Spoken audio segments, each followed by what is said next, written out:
Tired of sending WhatsApp messages one by one?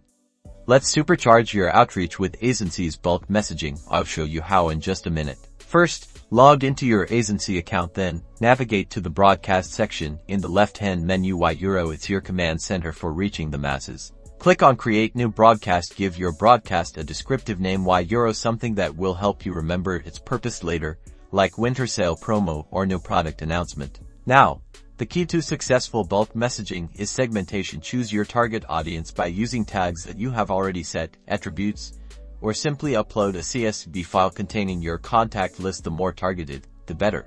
Next, craft your message. Use compelling text, add relevant images or videos to grab attention, and personalize it by using tags like customer_name to make each recipient feel valued. Crucially, remember to comply with WhatsApp's policies. Avoid spammy content, get explicit opt-in from your contacts, and provide an easy way for people to opt out. Aisensy helps you stay compliant by giving easy-to-implement options to adhere to WhatsApp's guidelines. Review your broadcast settings one last time, choose to send it immediately or schedule it for a later time, and then hit Send Broadcast, and that's it. Now you know how to send bulk WhatsApp messages with Aisensy, reaching more customers efficiently and effectively. Don't forget to like and subscribe for more Aisensy tutorials.